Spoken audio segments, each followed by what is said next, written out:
I was homeless because originally I ran away when I was 12 because my stepfather was abusing me, and I was afraid that the abuse would continue to escalate as it was, and I just figured it might be best for me to leave that environment. I was homeless because my mom was addicted to drugs. She would spend our money, or she wouldn't make any money. She would spend it on narcotics, so we lost our apartment. I was homeless because my mom was going through a lot of mental challenges. She decided to move to Texas when I was 16. I was still in high school. I had no idea what to do. So I had a car and I was like, you know what? I'm just gonna thug it out in my car and do my best.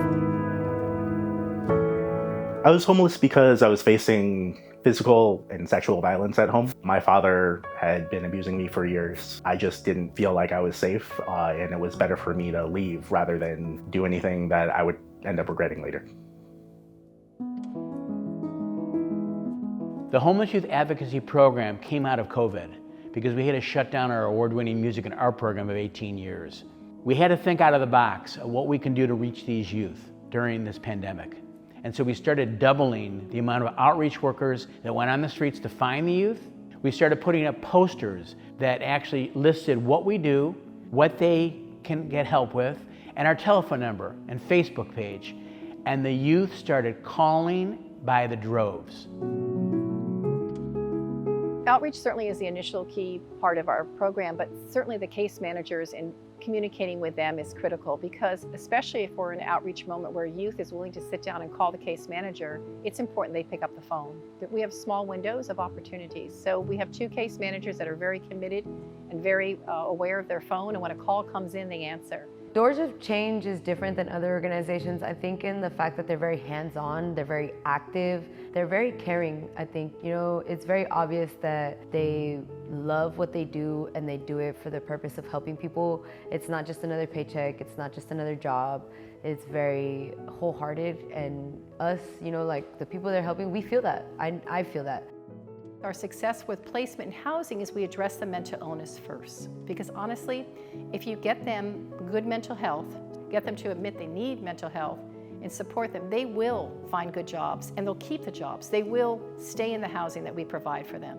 In 2022, we were able to house 349 youth, which was a record-breaking 188 more than the previous year.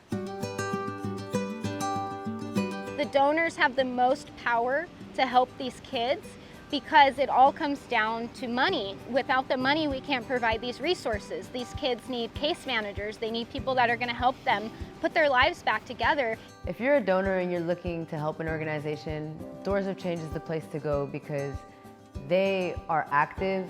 They say and do as they say they are going to do.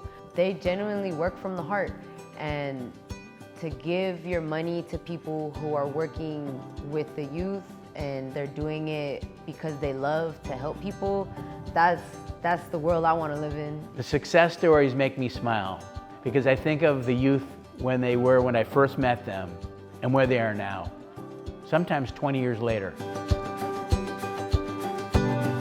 This is right when I was getting on my feet and turning 18 and starting to succeed. Yeah, this is a cool feeling. It's 18 years ago, and where I'm at now. Doors of Change has helped me really just kind of get my life on track.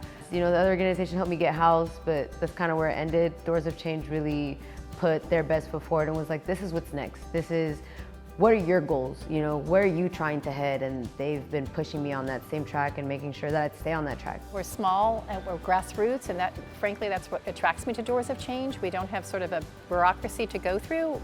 We can respond quickly and urgently, and that to me is part of the success. And I love the smallness because we're small and mighty.